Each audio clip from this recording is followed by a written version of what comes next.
First, I like to say it's really a three-way competition between Connor Sally, Braden Arvison, and Chris Francis. All three are playing at a really high level. I'm really proud of them competing.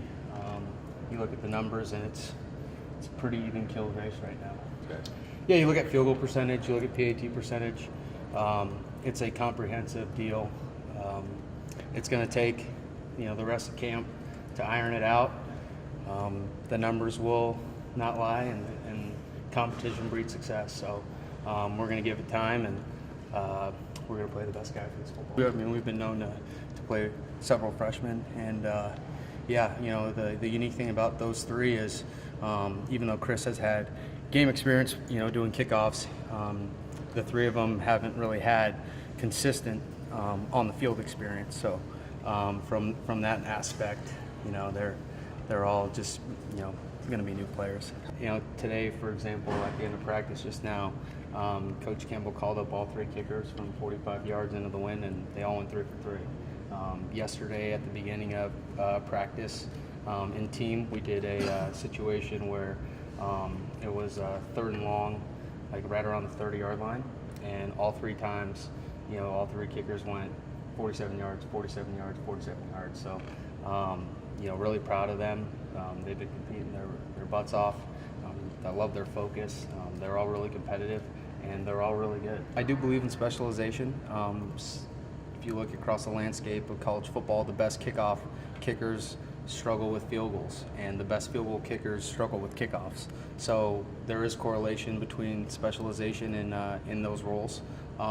In the past, that's what we've done the last 2 years, and we did that at Toledo too.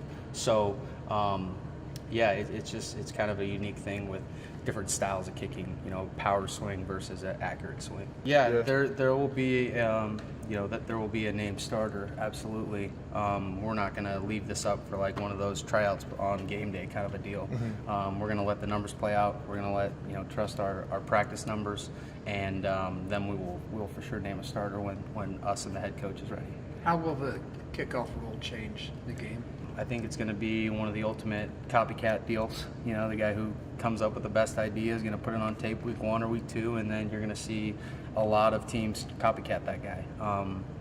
I think in terms of both kickoff and kickoff return, you have to look at it differently.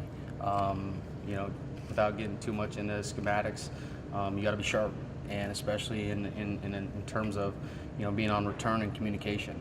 You're going to see a lot more squibs and pooches and sky kicks where guys that normally wouldn't field the ball, you're going to try and kick them the ball so that you're not giving the returner the football, and you're going to try and secure those touchbacks and fair catches.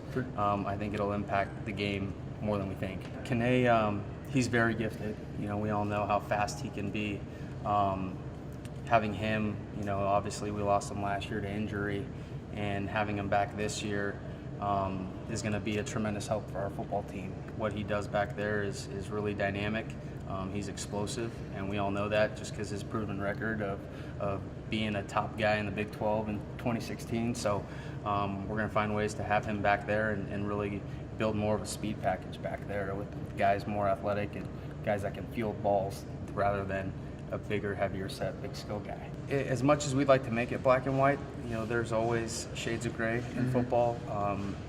There's a lot of variables that go into it: score of the game, wind, even, for example, like just looking in the sun, and strength of the opposing team's kicker.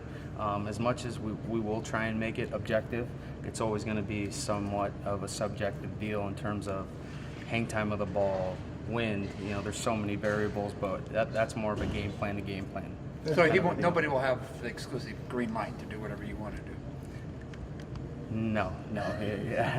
It won't be an exclusive green light. Yeah. Our guys are going to be trained, and they're going to execute with great detail and understand that coaching is everything. So whatever we coach them to do, they're going to have to follow by those rules, and especially with this new rule. If you were to receive a ball on the goal line, last year, and return it to the 25-yard line, you'd be top 10 in the country. Right. So the rule is going to be more shifted towards encouraging fair catches and touchbacks. Well, another thing too is let's say you fair catch the ball, all right, and your returner drops it. Well, that's like a muffed punt. You cannot advance a fair catch kickoff return. So if he waves fair catch and drops the ball, that ball's spotted right at wherever he recovered the ball. So I think that, looking from that perspective too, like, that's risky in my opinion as well. We're gonna have to play it out, and it's gonna be a game by game kind of a deal. The thing Corey does really well is he's really accurate. Growing up playing Australian rules football, he can place balls with tremendous accuracy. It almost looks like someone threw the football. He is that accurate, and through drill training and constant practice, we do punt every day. We've been kicking field goals every day, and we punt every day, and we're finding ways to challenge him and maximizing his full potential. But yeah, what he does is really impressive, and he's really dynamic. There is 6 guys in the loop. You're looking at DeAndre Payne, Brian Peavy, Lawrence White, Tariq Milton, Deshaunte Jones. Those guys pretty much can all do a really good job back there.